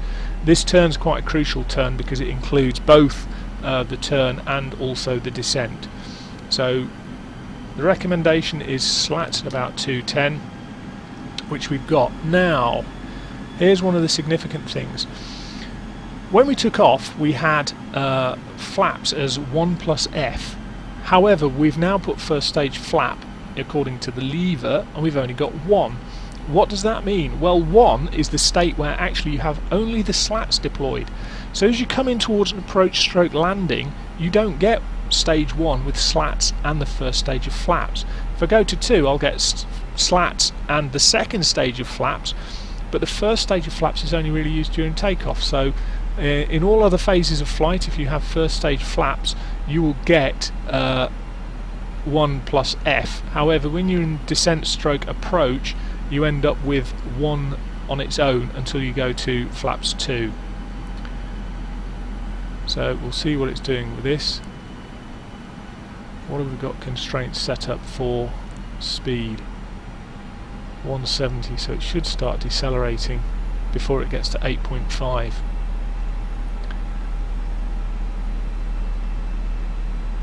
Throttle's idle, but we're in a descent, so it's not actually able to slow down. So what we'll do is we'll give it a bit of a help.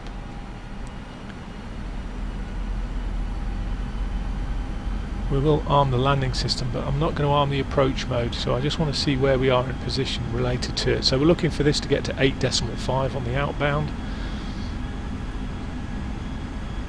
and we'll see what its behaviour is in relation to this. Now, little magenta dot there means we're on profile. Flight director's directing a turn to the left, so we're coming around nicely. And then what we're going to do is we're going to have a little bit of fun.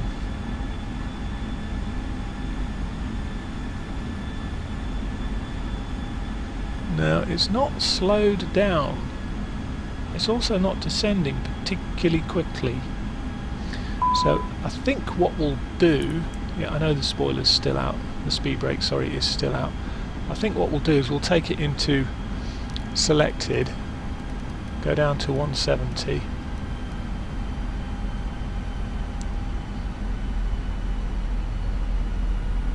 Watch the speed start to come down. And we are going to have a little bit of fun flying this in a moment. So it does seem to do the approach quite nicely. I think I've just accelerated its descent down to 2,000 feet nicely. It's coming round. We're looking for the indications in terms of whether it's going to line us up correctly with the flight path and the glide slope. Down to 170 as we come. Down to the second stage of flaps. And you see it just goes to 2 and the flaps are now starting to come down. So we've got second stage spoilers, second stage slats, and now straight to second stage flaps. There's no intermediate.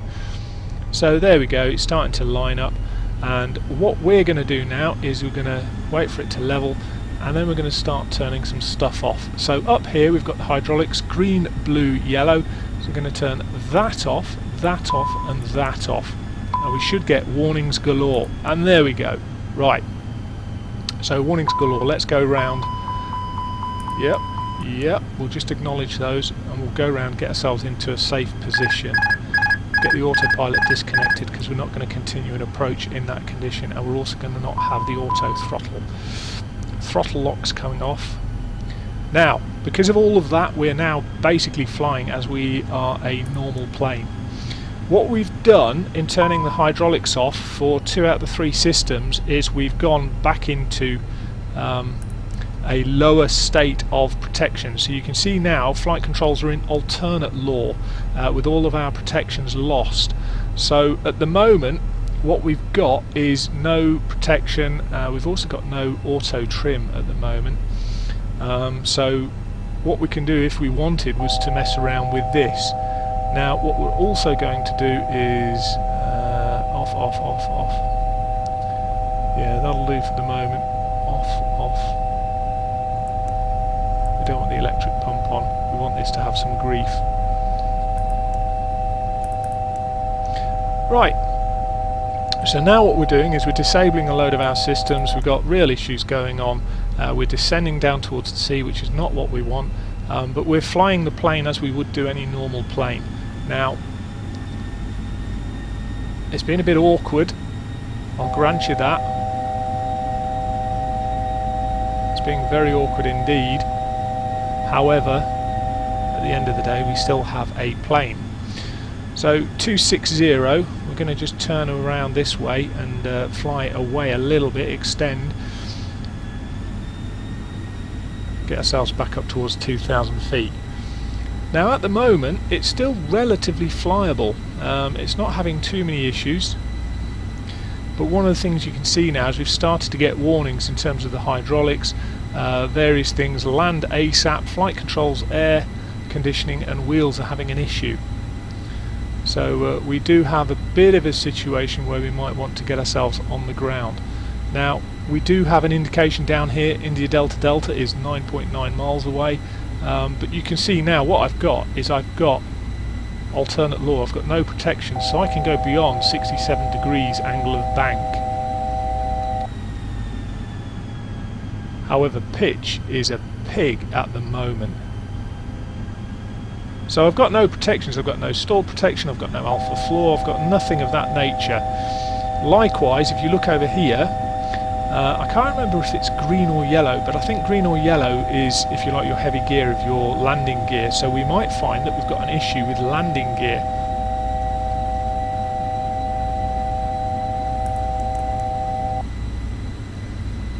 Right, so let's get the speed down a little bit. Now the other thing is we've got a speed bracket. It's recognised that because we have a flap failure now, you can also see that we've got no yaw protection either. Because we've got this flap issue, the red bar at the bottom has increased to indicate that we've got a flap issue, and consequently we can't go any slower than 147, 148 knots, which is going to be fairly quick. We also have potentially issues with landing gear, we have potential issues with spoiler deployment, and we have potential issues with all sorts of stuff. So let's see what we can do in terms of spoiler. Whoa! You don't get a lot of help with this when all the automatics start to go. And we are well left of centre line.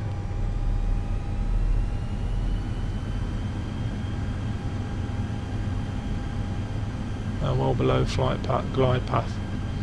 Let's see if we can see the airfield somewhere. I think that's it out there, isn't it? Yeah, there we go. So we'll fly it manually and see how we get on, see if it flies as a normal plane, which it does. It's lost a lot of its stability. It's really not keen on flying like this. You can see it wobbling around in the skies. We're going to be doing an approach where with alternate law we've got a limit to what we can do. So for example, we've got no auto brake at max, but we've got it at medium, so we might as well pop that on so we don't go charging off the end of the runway. Now you can see in terms of our hydraulics here. We've got 2 out of our 3 systems not working. The third one is working, which is why we've still got flight control. Unbelievably, this thing does actually have manual revision available to it, but it's really limited. So basically what it is manual pitch trim instead of elevators, for example, are one of the things that's available to you. Let's see if we can encourage flaps. Are we going to get flaps? No, I don't think we are. The lever's moved, but we haven't got any flaps. So we're coming down as we are. What speed are we at? We're still relatively fast. We're high. I don't really want to be high going into a short airfield of Jersey, but here we go. We're starting to come back. Got no trim, so I'm having to just hold this as we are. I'm sure if I used the trim wheel, it would probably work. But we're doing all right. We've got 1 red, 3 greens. 2-6. Yeah, I know we're approaching 2.6. Now, Flaps. Flaps. Flaps. Flaps. 1,000.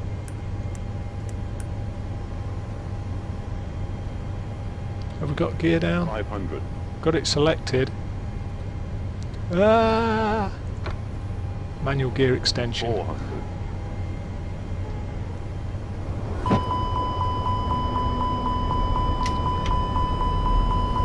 Above 300. Right. Oh, use manual pitch trim now. We'll go around. Whoa! Now we've got a completely different situation here in that now we've got manual pitch trim. We're going to leave the gear and flaps as they are as we just climb to get away from the ground. We don't like the ground. I will do a kind of pseudo visual circuit up to about 2000. We'll turn approximately downwind, which from 26 is 08.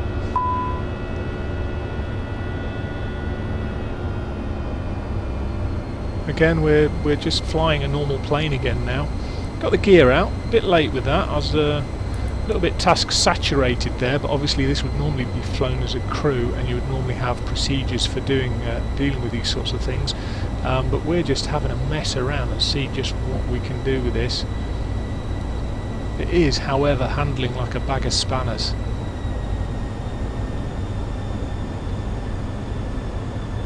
Right, coming round, back round towards 08.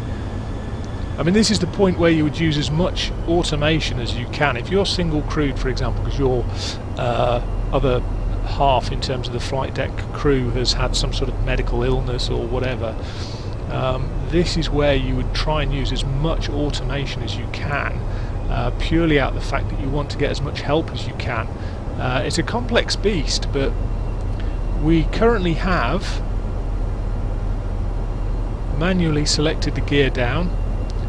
We've got any auto brake? Yeah, we've got some auto brake. We've got the spoilers armed. I don't know if they're going to work. We've got a list of emergency information that's quite long on the screen, and what we're going to do is try and maintain 2,000 feet whilst we're distracted. Of course, the problem now is I've got no trim. I wonder if this will work. No, I can't. I've got no trim at all. That's why we're struggling. Is it's set completely, or not completely, but in a nose down attitude.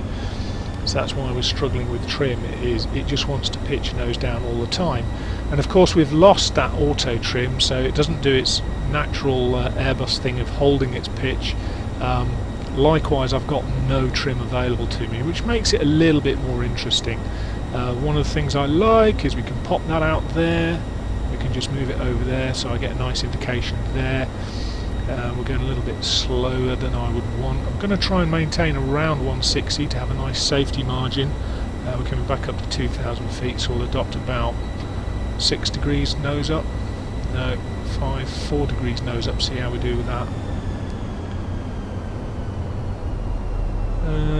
5 degrees nose up seems to hold nicely. It says here as he drops to 4, 5. Oh, I'm making a real hash of this. Right, 5.6 miles. We're going to turn in and try and do some sort of visual landing. Need to get the nose up just to prevent ourselves from descending, and at the same time we're going to increase thrust, because as we go around the corner, obviously the increased angle of bank means that we have less lift, so therefore we have to pull the nose back. Well, not less lift, we have less vertical lift to counter the weight, so then we have to pull the nose back, which means that we have to increase the throttle because of the increased drag. Yada yada yada. Right. Now as we come round, we're going to be looking for the airfield. We're well left of track at the moment, and we're going to see how we get on. We're only 6 miles, so I'd expect to be about 1800 feet at 6 miles. Yeah, we're below glide slope, which is good. We don't want to land too long on this. And let's see how we do this time.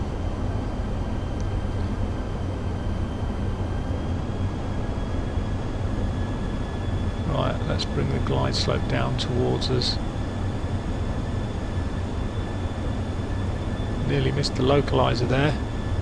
In fact we've shot straight through it, but we should be able to get visual any second now.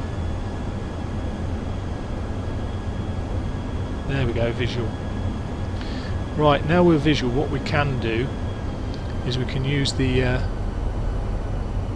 glide slope to help us out. We can use the flight path to help us out.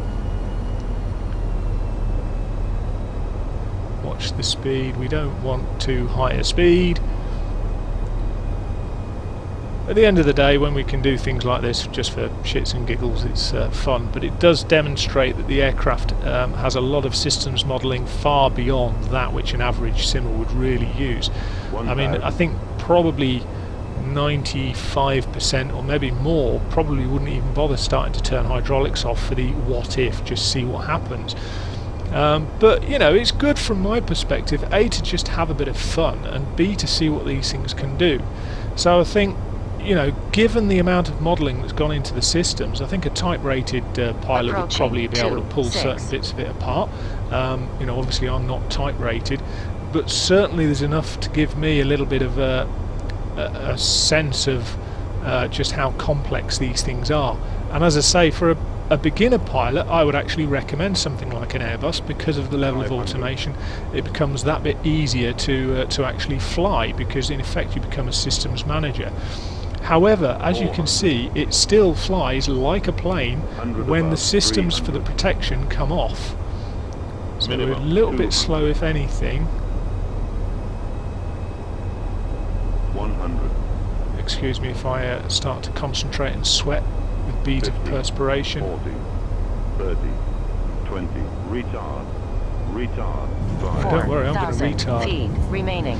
Let's get the nose wheel down, because we want this thing to break.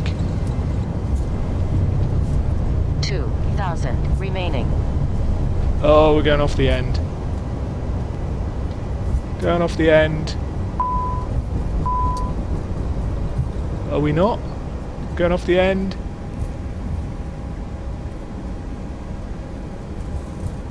That was a little bit close. I think I need to stop sweating. Let's put the park brake on, although I don't know if it works with this level of hydraulic damage. Yeah, that was a little bit sweaty. Right. Let's have a little bit of a summary. I mean, for example, I've got no nose wheel steering with this sort of nonsense. We've really started to do ourselves some damage with this. So let's have a little bit of a summary. Pop outside. Yeah, we didn't really get much spoiler activation, did we? Look at that. That's not great. Yeah. Happy days. Right, I'll go inside because it's quieter and we can talk. Overall opinion, external modelling, it's certainly not the best. From a distance it looks very good, but there's a slight issue with textures as you get very close. However, the sound modelling around the outside is very good.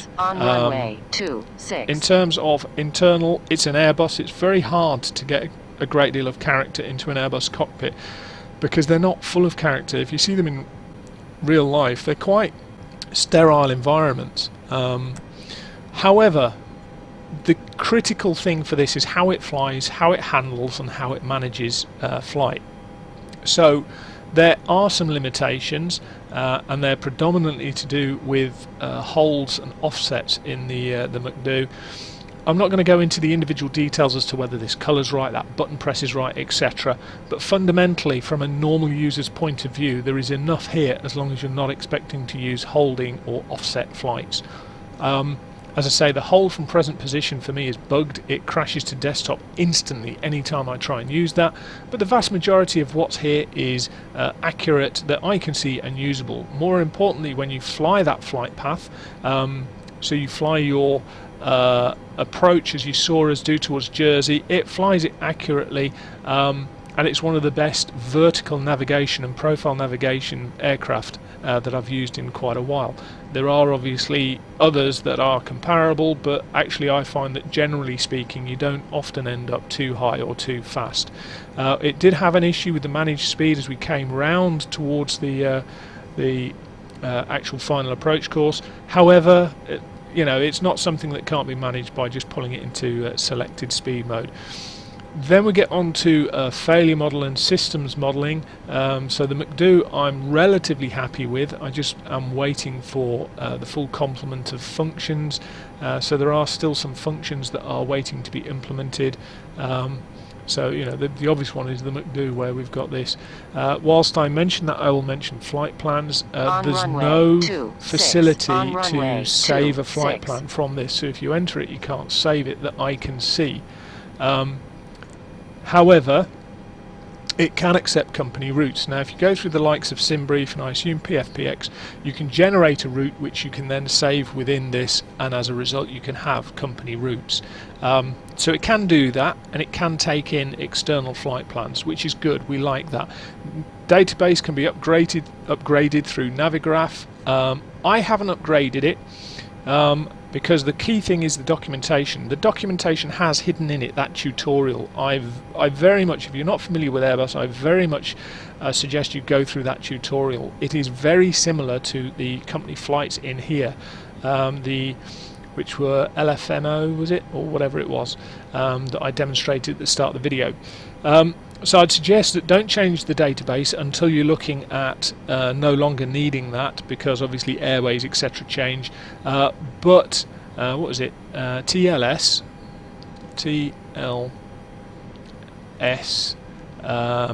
what was it? JSY, JSY